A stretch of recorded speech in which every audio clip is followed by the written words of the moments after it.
You're listening to STAGR Cast, brought to you by STAGR Gear. Hey guys, welcome back to another episode of STAGR Cast. I'm here tonight at my house with my buddy Jake Pearce. Jake, do you want to tell the listeners a little bit about yourself and how you got into deer hunting and whatnot? Yeah. I grew up in deer hunting. I'm from Vermont with Izaak. We're both in southern Vermont. But I grew up deer hunting, but it was more of a fair weather deer hunting. You know, it wasn't like climbing mountains and tracking deer. It was sitting on a rock pile waiting for a buck to walk by.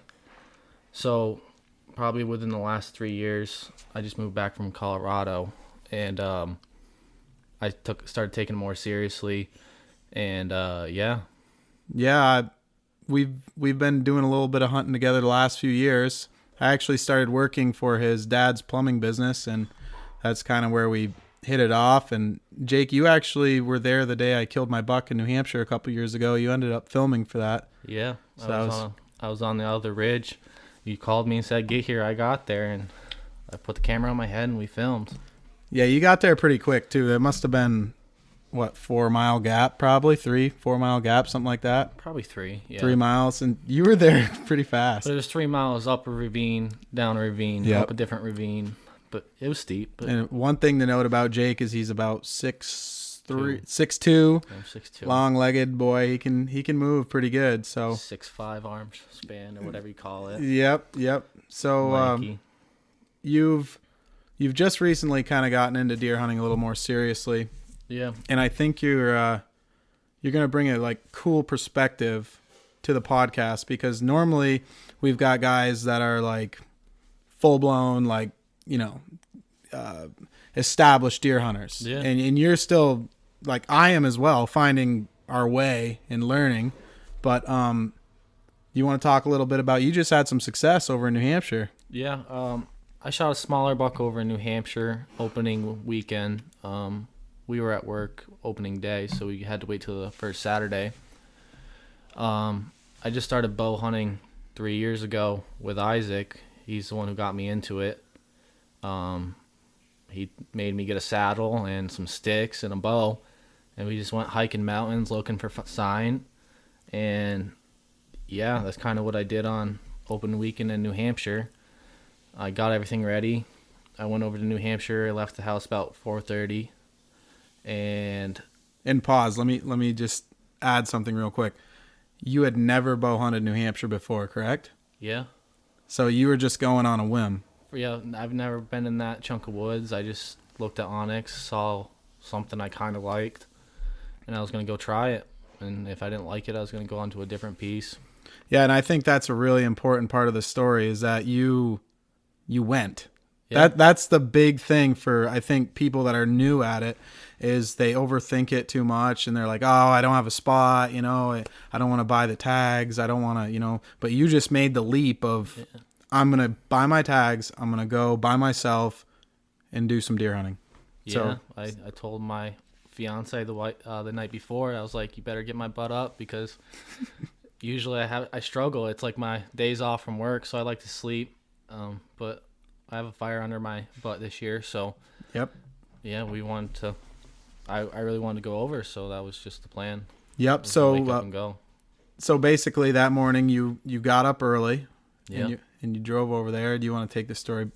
Yeah. I woke up, I drove over, and I pulled in at daylight because, like I said, I've never been in that chunk of woods before, so I didn't want to go in there just chomping around in the dark, aiming pointlessly. So I waited for legal shooting light before I went up, and I started making my way up this finger. I was checking saddles, checking oaks for acorns, and just looking for any fresh sign or acorns dropping. And I didn't really see much the first half of the morning, till about 9 o'clock. I ended up jumping 4 deer. Didn't really see what they were, if they had horns or anything. And I sat there for half an hour after I jumped them. I changed the batteries in the GoPro and ate a sandwich. I was going to give them an hour, just let them know I wasn't following them. And then, yeah, I just started moving along again, and not even 70 yards later, I think it might have been one of the 4 deer. I jumped because I kind of headed in that direction. I jumped him again at like 10 yards, and I kind of gave him the old meh. Of course, he stopped at 15 yards. I never changed the sight on my bow. So you're shooting a single pin. I was shooting a single pin, and it was set to 30, and he was at like 15, so I ended up hitting him right in the back strap. But it didn't really phase him much because he didn't really know what I was or what was going on. And he ended up running like another 15 yards, and gave him the old meh again, and he stopped again. Yep. And I slung a second arrow and smoked him that time. It's wicked footage. Oh, yeah. Yep. It's not a big buck, but, it was a first time for me. First buck out of state, first buck with a bow. Full velvet. First buck in full velvet, first buck full on film. Yeah. So a lot of firsts. So yep. It's not huge, but I'm proud of it. So yeah. Do you have any like takeaways from the day that you like really learned? I went into the day telling myself I wasn't gonna set up unless I was on some like killer sign. Yep. Like I'd rather put on 8 miles just scouting than climb in a tree and hope for the best. That was my plan. I know when I jumped the deer, I kind of figured I was starting to get into like the food and the bedding areas, so that's kind of when I like put the brakes on, and I gave him an hour, like I said, and slowly started moving on again. Right. Yeah. No, that's cool that you had the wherewithal to like slow down like that with a bow in your hand and actually think about it like almost like a tracking situation. A lot of guys with a bow in their hand would have just kept on walking because they're like, I'm never going to have a chance to shoot this deer off the ground, And I think it's pretty cool that you slowed down, gave him an hour, kept going, and then you caught him looking basically. Yeah, like I said, it was 9:00. The way they blew out of there, they didn't like really. It wasn't like a hard spook. Like the wind was in my favor. I think they just saw me come up over the finger, right? And they just booked it, but they didn't blow. It was kind of like a trot, not like full sprint. Right. So I figured if I just gave them an hour, that they would forget I was there, and I still had the wind in my face, so it worked. Yeah, no, I remember I was actually getting ready for my buddy's wedding when you Snapchatted me the video. You're like, I just hit a buck. You're like shaking and stuff. I was so fired up. I wish I could have been there to experience it with you, but you'll definitely never forget that one. Oh no, it was the first time, like I said, for a lot of things, and I set out that morning saying like I wasn't gonna shoot anything bigger than the spike horn, or the biggest lone doe I see. Right. And he just happened to be in the way, so yeah. He got the old arrow, the old V3. Yep. What are your plans for kind of the remainder of the deer season? It's still early. Our season opens up Saturday, so October 1st. Yeah, October 1st. So I haven't really figured it out yet. I might go over back to New Hampshire, or I might stay here and just try shooting a doe or another small buck. Yep. Or the first buck that walks by. I'm kind of go for a basket rack now, just because I've already shot one. I got meat in the freezer, so I'm not like. I have like 2 4s on my property that I think I'm gonna save. Yep. For my fiance. Yep, that's cool. Yeah. So another thing, I'd like to note that you are going to be filming for my YouTube channel this year. Yep. So you're all set up. You got a GoPro, and I know you're serious about it because you just shot one on film. So that'll be on the YouTube channel real soon. Yeah. I think you're going to bring a really cool perspective to the page, because a lot of the things, if you track one down and shoot it, I mean, that's going to be your first. Yeah, it will. I've tracked for, I want to say about 5 years now, but it was kind of like half-ass tracking, like it was 2 miles on the track, and I was like, oh, I'm never going to catch this thing, so I'm going back to camp to drink some beer. Yeah. So now that I have like a new, like you got to work for it, like you got to earn it. Like, you're in Vermont, it's the hardest hunting. Yep. So. I don't know if the Maine guys will like that comment, but.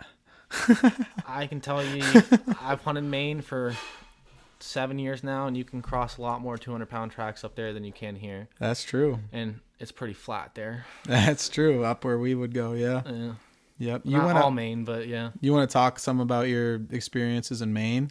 Like what area you'd go to up there and kind of that whole ordeal? Yeah. We go just up past Jackman. I'm sure a lot of people know the area. Mm-hmm.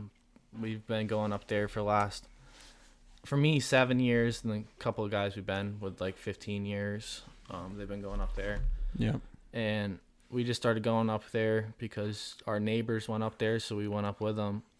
And I kind of fell in love with it up there.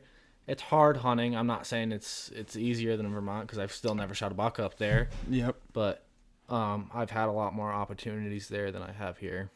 Yep. I think a lot of that opportunity thing too, though, is you've just spent a lot more time hunting there than you have in Vermont, probably. Yeah, because here, it's kind of like, well, you work with me. You're working, you only have weekends to hunt. And that's the only time, I'm in a hunting cabin dedicating time to go hunting. Is that Thanksgiving week when you go to Maine, yeah.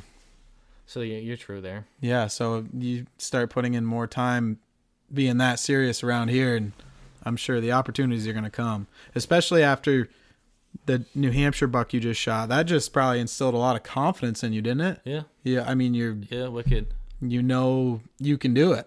Yeah, before I would told you it was crazy to shoot one from the ground as a new bow hunter, but I also had this thing in the back of my head is a lot of times when I'm scouting in September, August is you jump a buck and it stands right there. Yep. So in my head I was I'd rather just walk around and find good sign and almost scout more than I would getting up in a tree. Yeah. I think a lot of people screw up there and they just go into a piece of woods real quick and try to get into a tree. And they feel like if they're not in a tree, they're not in the game. And that's just not the case.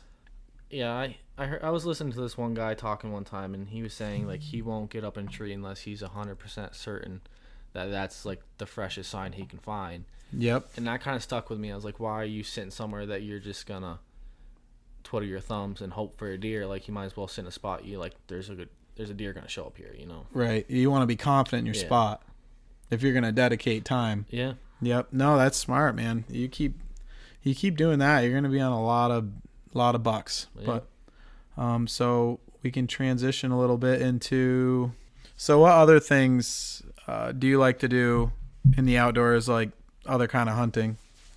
I love to rabbit hunt. I have 2 beagles. Me and Izaak run rabbits all the time. Love to turkey hunt. I've been goose hunting, duck hunting a couple times. I think it's really fun. It just kind of interferes with bow hunting, so right. You gotta pick your battles there. Yep. So you said you kind of grew up rabbit hunting, didn't you? Yeah, I rabbit hunted way before I deer hunted. Way before. So do you think that's helped you out a lot with your woodsmanship kind of skills and stuff like that? Starting at such a young age, chasing around rabbits with the beagles? Yeah, I mean, it instilled the love of hunting and love of just being outdoors. Yep. Either with his friends or a dog or yep, a rifle. It's just nothing better than being outside. And it taught you how to shoot at running critters too. Yeah, I still miss that deer all the time. Yeah. I can hit a rabbit like no tomorrow.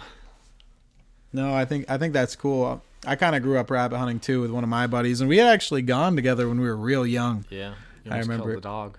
Yeah, that's a funny story actually. Do you want to tell that story? You tell it. You almost killed the dog. Okay, so my buddy Mike had 2 rabbit dogs, and one of them was kind of a bull in china shop, and the other one was kind of timid, acting and whatnot. Well, Michael had a leash that was forked at the end and had 2 hooks on it, and I had both of the beagles hooked together, and it was after a long day, and they were kind of tired, so they were behind me.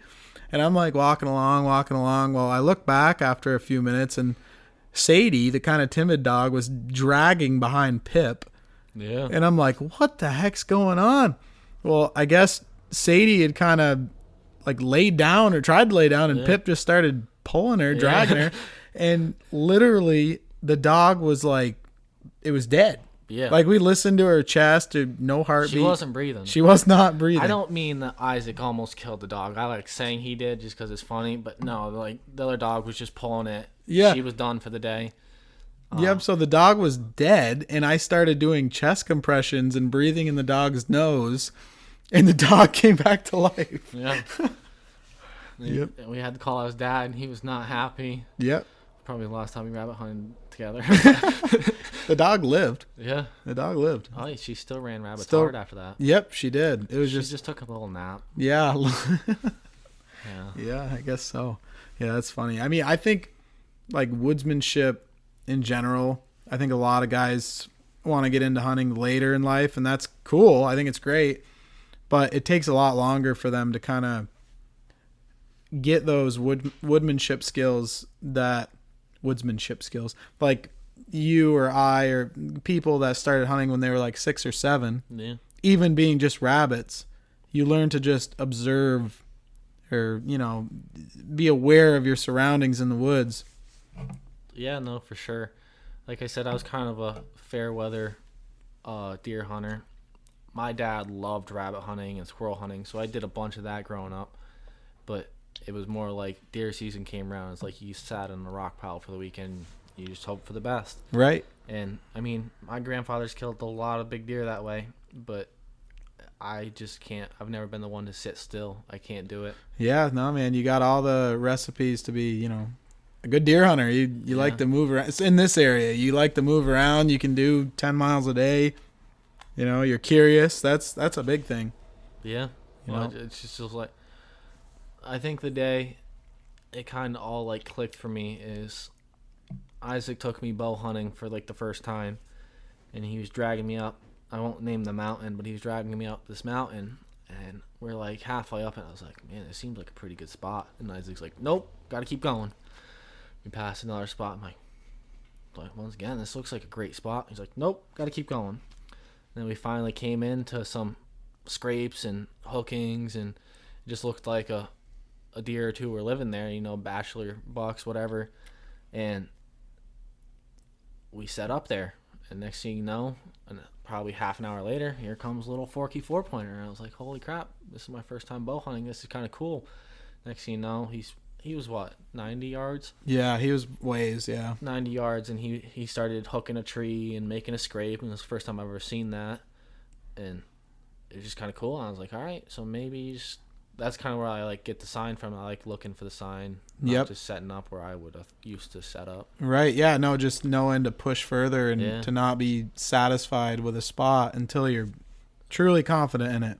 Yeah. But yeah, I remember seeing a light bulb go off in your head that night where you were like, you can do this. Yeah. Like, it is possible. You can find them and hunt them. Well, usually if I would have saw a buck at 90 yards with a rifle, it was dead. And to like have the patience and like actually watch the deer, it's kind of cool. You kind of learn something. Bow hunting, you mean? Yeah. Yep. Bow hunting. Yep. Yeah, no, bow hunting is, I don't think a ton of guys that track per se bow hunt for some reason. I think a lot of guys, it's in the Northeast, it's bow hunting's, especially big woods hunters. I don't think they really bow hunt much just because, I mean, let's face it, big woods bow hunting is pretty darn hard. The deer are far and few between and pretty nomadic. But we're kind of lucky in the area that we live, southern Vermont, that there is some like, good oak ridges and stuff, smaller woods where you can really bow hunt and see a lot of deer. I still try to bow hunt big woods. It just doesn't work out that good. But, we can run over to New Hampshire, southern to central New Hampshire, and there's still some deer, so you can actually bow hunt. But those guys up in like northern Maine or northern New Hampshire and Vermont, man, it must be tough. Those woods are so thick, and the bucks just don't. They're unpatternable because they don't have like, like a steady food source. They're mostly just browsing on cuts and stuff. But yeah, and also the sign's not like it is here. They might have heavier deer, but like here they like to let down like a lot more sign. Up there, you might find hooking, you might find a scrape, you might find a signpost, but here you can almost find it on any mountain. Right, that's right. Yeah, no, and another thing about the area that we live in, we're pretty lucky because we can drive like 20 minutes and hunt like wilderness, Yeah. big country. Drive an hour, hunt New Hampshire, Yeah, New York, Massachusetts. yeah. We can go all around, but like just in our like hometown, we can hunt wilderness, and then we can also hunt like straight ag country, Yeah. like small woods, farms. Like, there's not a lot of places where you get that mix. Oh yeah. I think that's why this area produces some pretty great deer hunters, because of the diversity of the hunting that you can do. You can hunt the wilderness, you can hunt the farms and swamps and stuff like that, and it's not just all one thing. Yeah, you could. You're a jack of all trades almost. Yes, yeah, that's right. Yeah, I know some deer hunters in this area that I would put up against anyone in the country. Yeah. There's some guys right around within an hour of where we live. Like, there, a lot of guys fly under the radar, but there's some serious deer hunters. Yeah. I mean, that's one of the reasons why our hunting, I sometimes think that's why our hunting is kind of poor, because the deer hunters are too good. Yeah. And they just shoot all the bucks by the time they're, 2-year-old 6 points or whatever. But Yeah, I think the 1 buck rule is really going to help, because Vermonters have this way. If it's legal, it's going down, and you got a lot of good hunters that can find a lot of little bucks, and they're just never going to get big. that's kind of what I'm saying. And it's funny how like deep rooted deer hunting in this area is. Like, everybody. Yeah, and then you Deer got to hunts. like the killers. Yeah. I mean, I consider you one of them. You got some. No, You got some big heads on your wall, like. no. Well, y- there's guys way better than I am, Well, just like, that fly yours- under the radar. Yeah, I know you're up there though. I mean, we had the Benoits, like, just some absolute deer killers. Yep. No, I think it really is something to say about the area and the difficulty and the terrain. I think it just makes for good deer hunters. I think the same thing about New Hampshire, like just right over the border, like central New Hampshire is kind of the same way as it is here. Just I think there's a lot more woods over there, so maybe it gives deer a chance to get a little bigger. But Yeah, the Northeast has some killers. I mean, they have an attitude that whatever it takes to get it done, it's just what it takes. Yep. Do you ever want to like go out to like Ohio or PA or something like that? I would love to. I don't think I'd ever like dedicate my life to it. Going out there, like, I know a lot of people who got fed up with the hunting up here, and it was a lot easier down in Illinois or Ohio to bow hunt down there, so they love going down there. But I would love to try it, see if it's what the hype's about.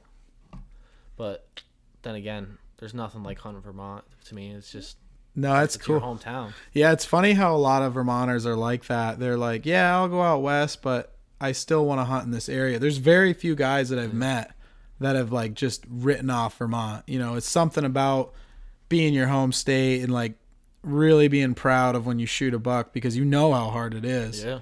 Like, I've been out to Ohio quite a bit when I was younger. I think I went like 8 years or something like that. Mostly bow hunting, a few times shotgun hunting. And we used to do a weekly lease on this farm. I don't know if that's how you describe it or not. Basically, you paid the farmer. You got a cabin in his land to hunt for 1 week. And looking back at it, it probably wasn't the best decision for the hunting group, because that property was rented out basically every week of the deer season. It was pounded, by the time that we got to it usually. And I think a lot of the times I remember hunting the edges of the property because that's where all the deer were. They were on the neighboring properties. Yeah. But if I was to go back again, I think I would try to hunt like big national forest pieces down there in the southern part of Ohio. I think you can get into some big woods, and imagine if we went down there and hunted like we do up around this area, we'd probably get into some bucks. Yeah, Probably some real good ones too. absolutely. When we have more time in life, we definitely should make a point of it. I mean, I would love to do the Pennsylvania thing too. Yeah, Pennsylvania looks beautiful. And Beautiful. I mean, I think a lot of Vermonters do real well when they go down in those areas, because like, yeah, the country's big and stuff, but you just don't have to work as hard to find a mature buck down there. I mean, from what I hear, I haven't been to Pennsylvania, but from what I can tell and what I've heard from guys that have hunted it, you really don't have to go that far on public land to get away from people and find good bucks. Yeah, and the other fact is, like, I've been down there, traveled to Pennsylvania a lot, and it's not unlikely to see a 130-inch buck standing in the field. Right. Up here, that's like one. You won't see that very often. Like I don't think I've ever seen a 130-inch buck. Maybe one or two in a field in Vermont. Like that could be like a once in a lifetime. That's what I'm saying. Like, it doesn't like happen a lot. They do exist, but they're usually in areas where there's not fields. Yeah, they're in the middle of Timbuktu. Mm-hmm. Like, it's kind of sad in our area.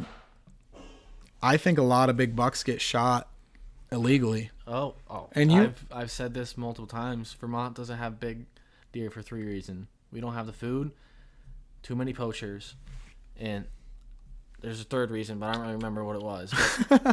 Well, the first two are pretty good reasons to not have a lot of deer.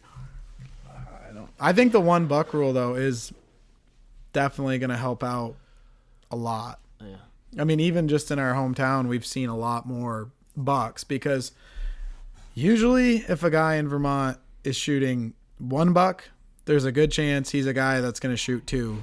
Yeah. Almost every year. Same with turkeys down here. I mean, people just go out opening day, fill their tags, and throw them in a plastic bag and don't report them.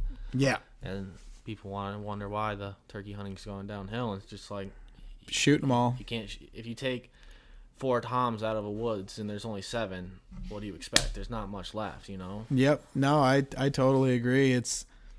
I feel like our younger generation, though, is definitely a lot better. Yeah. I think. I think so. 100%. Because we seem to, I don't want to generalize. I know there's a lot of older guys that they're absolute killers. Yeah, and obey the laws and everything, but what I'm saying is, it just seems like the younger generation, from what I can tell, is doing things more by the book. I think the YouTube stuff's really helping. Guys are seeing, okay, if I don't shoot every buck, I could have some good bucks, or if I don't, kill the first 3-pointer I see every time, he could grow up. And so I think just maybe the education's a little better than it ever has been. And I remember my third one. The third one was the 2-buck law, and that changed. So that's why it's not as bad. I mean, think about Ohio is a 1-buck state. Like, most of the really good states are 1-buck They're states. switching to 1 buck, or they have the food to hold. Well, they always have been. Like, I'm pretty sure Iowa's always been a 1-buck state. So I remember growing up, it wouldn't be unusual to drive past a meadow and see 100 deer in a meadow in a night.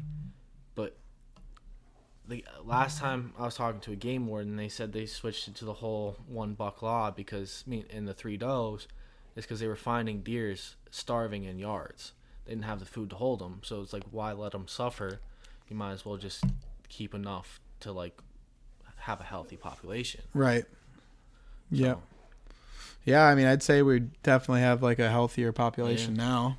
There's not an overabundance of deer, but yeah, if we just get them to log, we might have something. Yeah, I know, right? That's one thing that we don't have much of, is logging. It's like you go over to New Hampshire and there's just logging everywhere. Go up to Maine. Logging everywhere. Well, those guys even complain about too much logging. Yeah, well, they slaughtered some of it. Like, they just cut everything. There's not a 6-inch tree bigger than anywhere.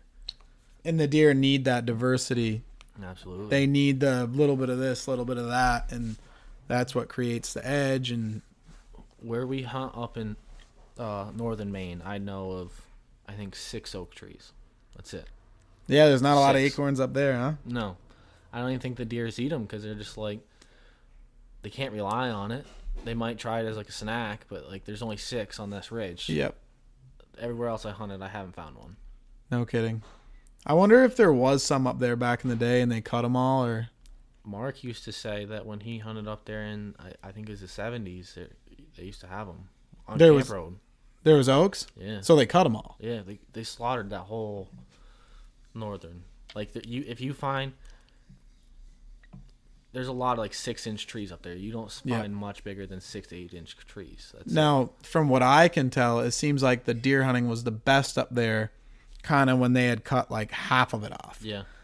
So there was like still that like mature stuff, but then The deer hunting still, it's not, I don't know how to put it. It's not terrible up there now, but it was a lot better 7 years ago when I first started. right. Like, So even in your time Yeah. that you've hunted there, yeah, because I mean, I think the cuts get older and the deer move. Mhm. But when I was there was like a bunch of 5 to 7 year old cuts, and it seems like you would cross 4 200-pound tracks on camp road, and now we're driving 20, 30 but another miles. thing too is you guys shot a bunch of 200 pounders there, didn't you? And there was like a 3-year span that between the people who stayed in camp before us and our camp, there was 6 taken off there in I think 3 years. And I mean that'll do it too. Yeah. You kill all the older bucks in an area, and there's not gonna that age class just isn't gonna exist. Yeah. One year we were up there, and my buddy Leo and my buddy Parker, they both shot 200-pounders in the same day. Right on the road that the camp's at, right? Yeah, right. We cut the track right on the road and went. Both were shot off camp road. Yep. One was 206, and the other was 212, I think, 213. And you know another reason why I think, well, I don't think, but a lot of the big bucks that get killed in Maine, from what I've noticed, are like headed to yards. Yeah. Like guys know where the yards are, and when the snow gets deep, they basically like hunt the edges of the yards, and that's where a lot of those big boys are getting killed. Me and Leo were up there tracking a buck together last year, and we came to this wicked wide runway, and it's where all the deer were heading to the yard. Yep. There's 3 tree stands on that trail. Yeah. Yeah. So the guys know. They know that once they start yarding, they're gonna Come down that trail and Yeah. they get whacked. either Yeah. come down to that trail or start coming into yards. And if you sit there long enough, you're gonna have your chance. Yeah, because the country up there is just endless where they could be. I mean, up Like, there in so the winter, endless. you can literally feed them out of your hands. Yeah, because they come to the yard. Yeah. Yeah. And they're like civilized. I mean, like people will feed them up there. So I've had deer up there eat on my corn out of my hand. Like literally come right out of my hand, eat corn. That's crazy. When you were up there snowmobiling, right? Yeah. Yeah. Yeah, that is. I don't see that happening in Vermont. No, because I mean, there are areas where they yard in Vermont, but they just. I was talking about this the other day to somebody. It seems like in Vermont, all they have to do is just kind of like dump down off a ridge, and they're down in a little valley, Yeah. out of the weather almost. Not completely out of the weather, but it's not like detrimental to them surviving. Yeah. Where it is in Maine, if they get caught 20 miles back, they're screwed. Yeah. I mean, You know? I've been up there and and that was probably the worst year deer hunting. The year after that is they had 9 feet of snow all winter long, and the See- log trucks weren't stopping for the deer. They were killing them. They were dying in the yards from starvation. See- The coyotes. That's why they have to yard. Yeah. We don't get 9 feet of snow. No. We don't. know? And that's, I mean, well, that seems to be a big way guys kill them up there. Yeah. I mean, you have your trackers up there, and they're good. Yep.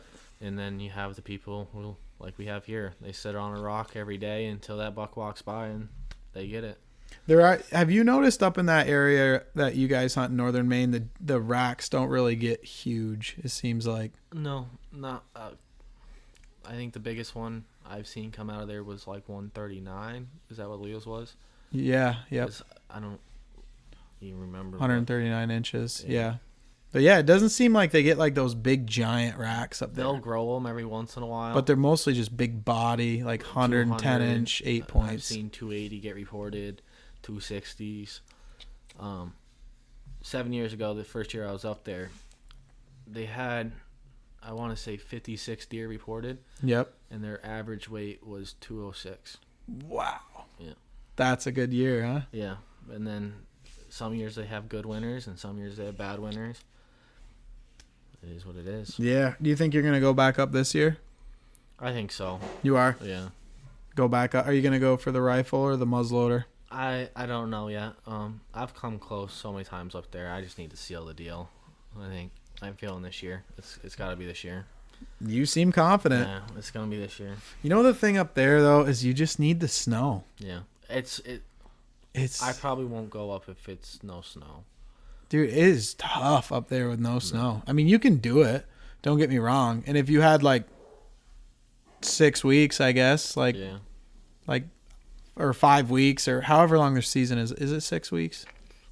I don't even 5 weeks? I don't know. I can't remember. But you just need time with no snow. It seems like every time I've been up, you get like one day out of Thanksgiving week where it's good tracking, maybe. Yeah. You know, and then it's hard up there. I mean, everything's very, very thick.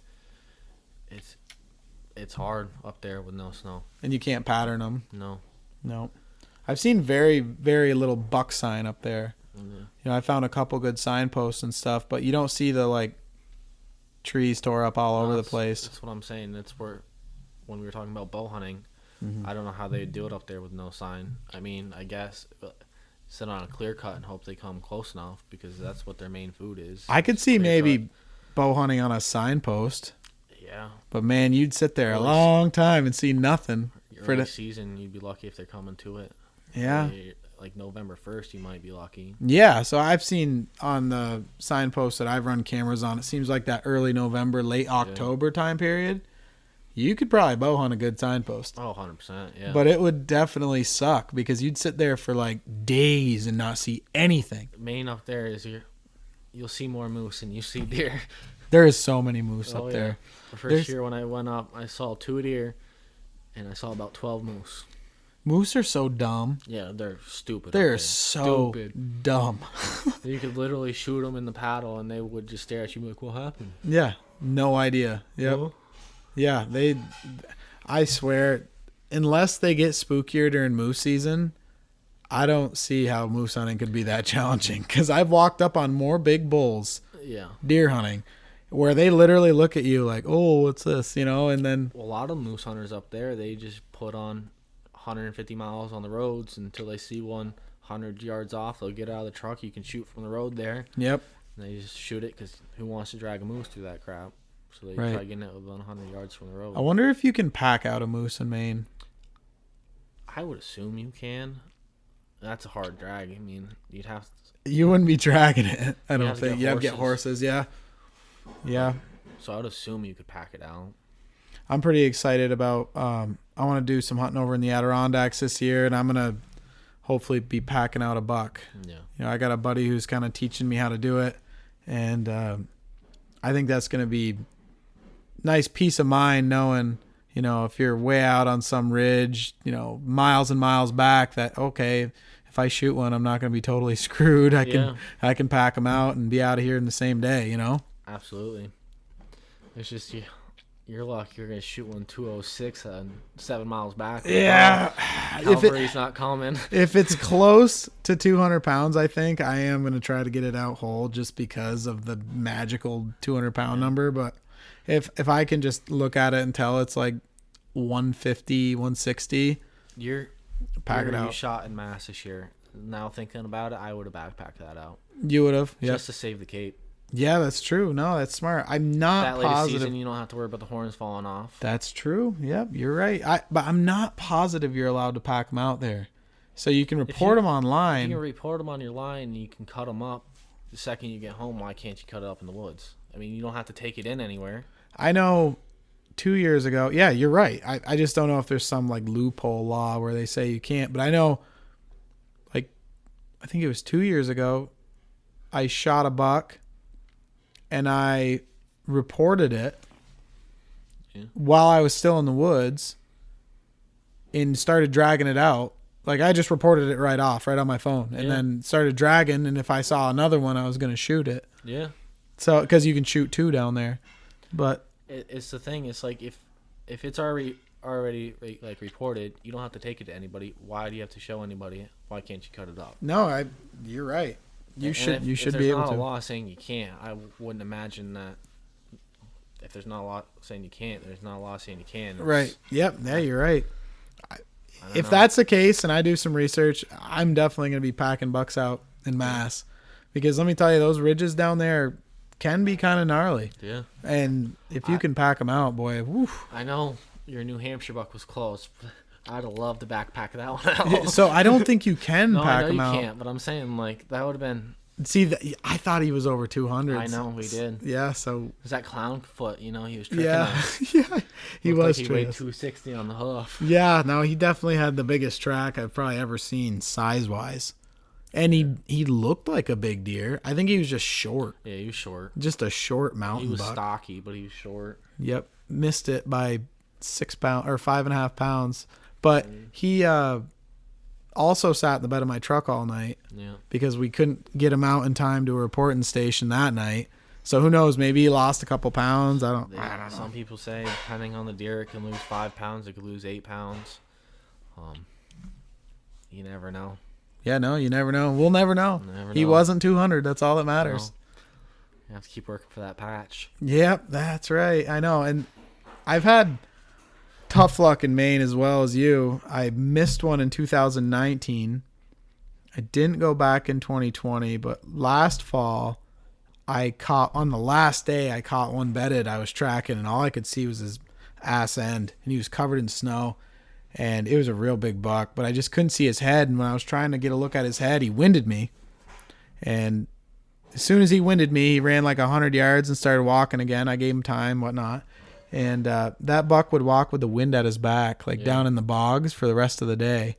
And every time I'd get close to him, he'd wind me and run 100, 150 yards and start walking again. Yeah. And he was just real smart like that, where I just couldn't loop around him. I tried a couple times. He was just staying down in these boggy, nasty crap. But, I gotta go back up there eventually and seal the deal.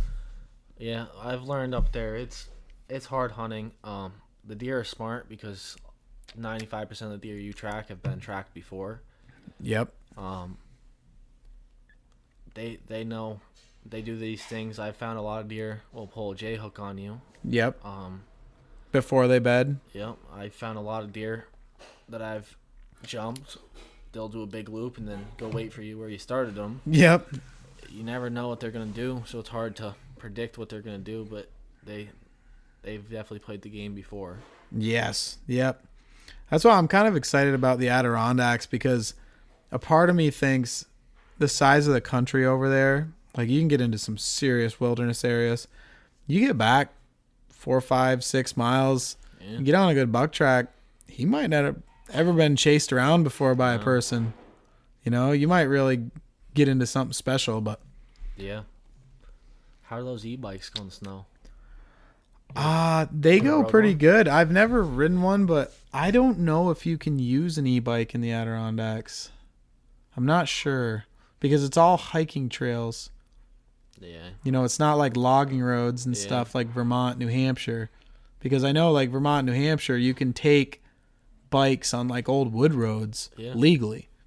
But over in the Adirondacks, I don't think you can. Maybe you can, but they're all just... That would be a game changer. Yeah, oh, for sure. Get 4 miles back, cut a track, and just go. Yeah, the only problem is you'd have to go back and get your bike at the end of the day. Or the next day. Or the next day, yeah. Yeah, no, I want one bad for around here. Can you imagine around here? Yeah. Like some of the like old wood roads that are closed I know. to motorized vehicles. We were at Huntstock, and they were having this raffle for a bike, and they also had these Vortex binoculars I really wanted. One guy won both of them. I was like, man, I was really hoping that was me. Yep. Well, I don't want to spend the $5,000, whatever it is. they're expensive. Yeah, I know. Like good ones are like $5,000 to $6,000, maybe more. Yeah, they're not cheap for sure. You gotta.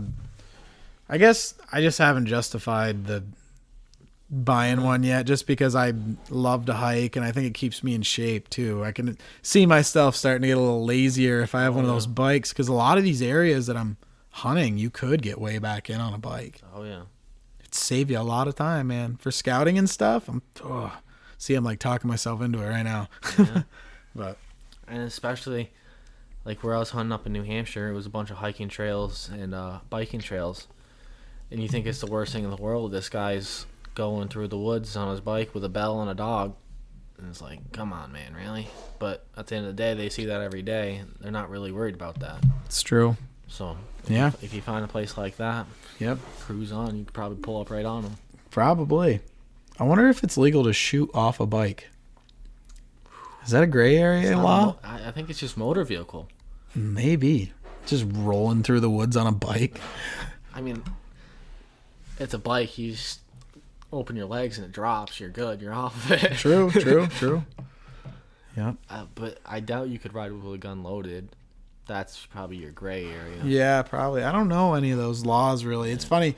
Some of those laws they're gonna have to start making them as the technology comes out. Like I know the cell cams are like a big topic right now, and states are making laws. And I'm waiting for the drone laws to come out. Oh yeah, the drone laws. That's a good point because people are using those things to find deer and moose. Moose mostly. I've seen people use it for, because this was 2 years ago. Maybe they changed it in the last 2 years. But when I was up there, I was like, "What's the law on drones?" And they're like, "It has to get back to your vehicle before you go after the moose. That's the only law." That kind of seems almost like cheating in a way. Yeah, because moose, they In don't those go cuts? far, and they're dumb. And you fly up over a bunch of big cuts on a mountainside, and there's a bull. Yeah, Go in there, and that's crazy. I never thought of that. it's something to think about. But like, I couldn't do it. Like, No, it feels yeah. like it's cheating. But Yeah. people are gonna start doing it. Yeah. Maybe you're the one giving him the idea, Jake. Hey, you're welcome. Yeah. Yep. What do you think of cell cams? What's your stance on that whole front? I used to love them, but the 2 years I've been bow hunting, I found it's hurt me more than it's did me good.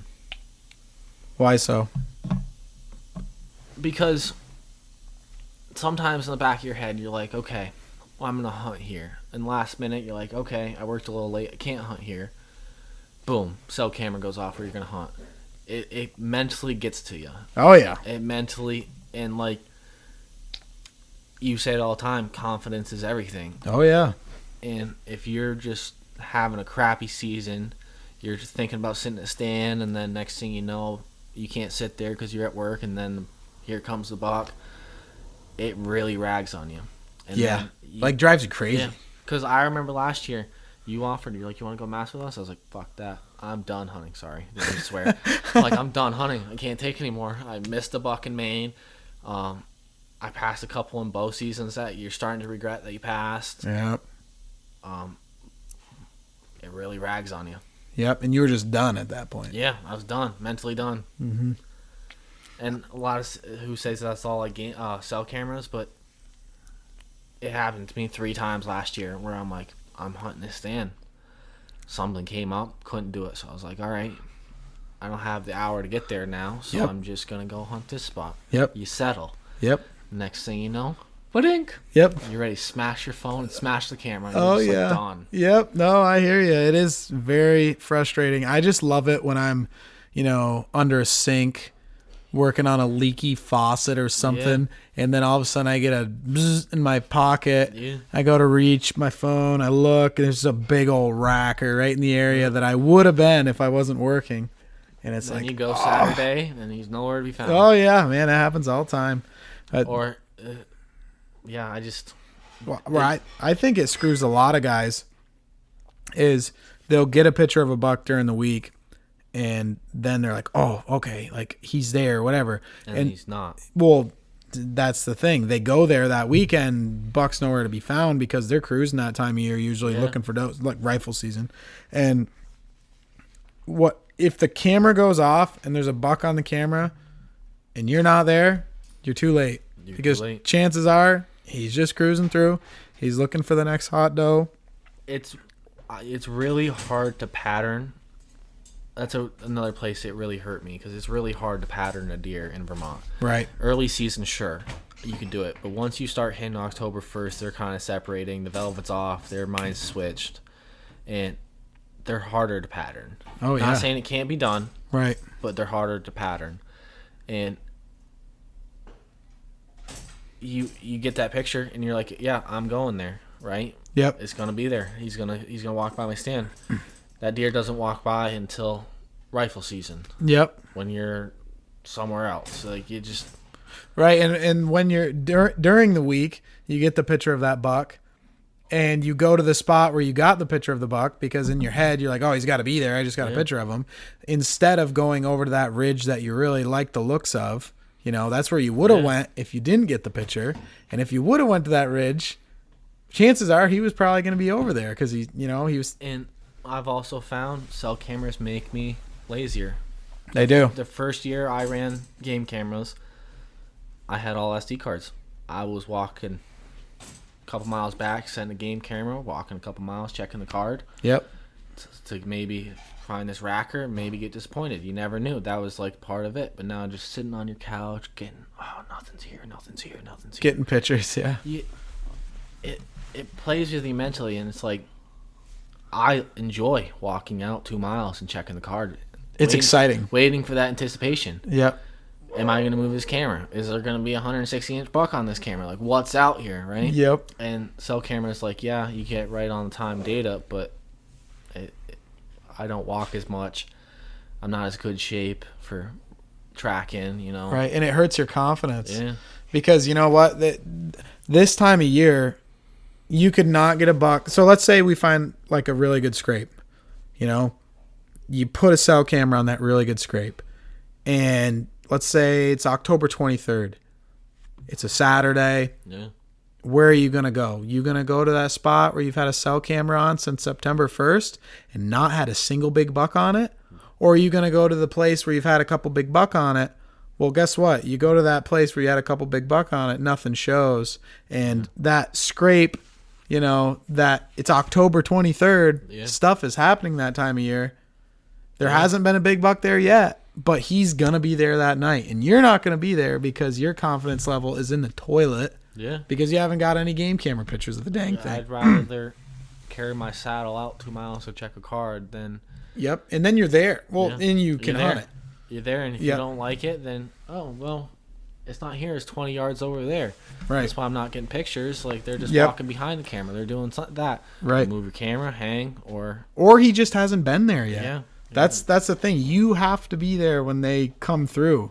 You know, a lot of times, I really think, like, especially on a big scrape from what I've seen, a lot of times bucks will hit it maybe 2 times a year, maybe 3 times a year, but that's it. So you got to be there. Yeah. And maybe only once during the daytime from what I've seen. You know, I'm sure other guys, you know, maybe hunt smaller woods and you might get them coming off a mountain in the morning, and then they might be going back up in the night, but you just never know. Never know. All right, Jake. Well, thank you. I appreciate it. This was fun. Thanks for having me. Yeah, it was good. All right, man. Till next time. Till next time.